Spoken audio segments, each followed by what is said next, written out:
Hey guys, welcome back to the channel. Thanks to all the new subscribers and thanks to everybody who leaves comments on the videos. That's my favorite part of doing these builds, is seeing how you guys enjoy them and react to them. So this is a little bit different than my normal videos. Usually it's just the planes flying. Here I thought I'd give you guys a little bit of view into my thought process when I go about designing an airplane. This was a pretty quick build in between two bigger projects, so I just finished up the big Lego space shuttle, and I've got another Lego themed build in the works, but this was kind of a little bit of a decompression build. Neat Fair's coming up. It's an event up in New York that's kind of a big gathering of electric model airplane people. There's an indoor night at Neat, which is one of my favorite parts, where people from throughout the kind of micro RC community bring their latest and greatest to kind of show off and get together and catch up with old airplane friends. One of the things we do there is everybody usually brings some sort of cartoon scale model. This is basically you take a normal looking airplane, be it a P-40 Warhawk or Spitfire or a P-51 or something like that, and you stretch and skew it until it looks kind of just a little weird, like it's something that would show up in planes or something like that. And so this year I decided to do a OV-10 Bronco as my cartoon scale aircraft. OV-10 was an observation aircraft, and I think they used it for ground attack and coin rolls during the Vietnam War and in the times after. I think they still use a few. And I know that CAL FIRE uses a few for some of their kind of water bombing roles. So the kind of characteristic parts of the OV-10 is it's a twin boom with this cool kind of center cockpit section designed to fly real low, real slow.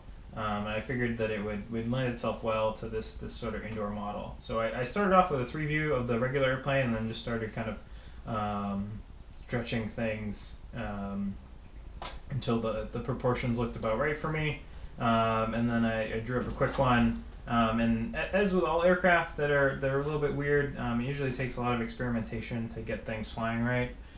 So if you build a pretty one first, you're probably going to make it less pretty during the process of getting it to fly nicely. So as a general rule, I usually build a boilerplate one first. So this one doesn't have any of the detailing or some of the features of the nice one, but it's got all the same areas, and I can use it to figure out where the CG should be, figure out what the control throws should be, figure out if I need to add or subtract any surface area. On this one, I found that I needed to add a little bit more vertical, and I was messing around with different angles to fix the flaps at, and with too much flap, it just didn't fly right. So after that, built this one in a couple of evenings. It was a pretty quick build. It would have been a little bit quicker, but I decided to do some airbrush work on the wings to kind of add that sort of weathered look.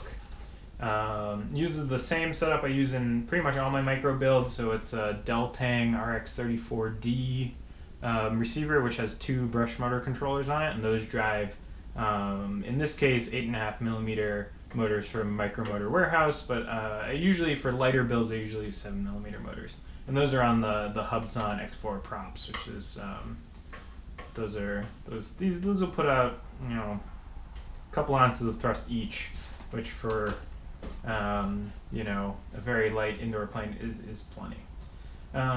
So one of the kind of classic parts of the OV-10 was that it was designed to operate off of like really rough runways.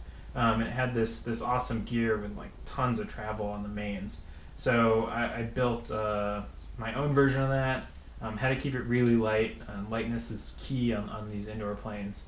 The hinge is just like a regular control surface hinge point, a little stick of carbon, a little piece of plywood, and then the spring is actually just a bent piece of music wire. And so each one of these weighs about 1 gram, but it gives you that cool kind of long travel gear motion. And then these just kind of slide into little slots on the bottom, so I can fly it with or without the gear. should see some touch and goes and some kind of rough terrain takeoffs and landings in the video. So, guys, that's a little peek into this. Let me know if this is the sort of format that you guys are interested in. If you want to hear more about how I go about designing and building, how I go about what to pick, any of my kind of other ancillary hobbies that you guys might want to see some content on. Actually, just over here, you can see I just finished up restoring an old Lego UCS Y-wing. I've got a ton of kind of old Lego sets that I've been cleaning and putting back together. Let me know if you want to see anything on that. I've also gotten back into RC cars. This happens every couple of years. I love building and collecting the old Tamiya buggies. They've just started re-releasing a bunch of those kits, so those are all cool builds. So anyways, let me know if you guys are interested in seeing more of this sort of stuff, and thanks for sitting through a lot of me talking. So I'll be back with another video as soon as I can.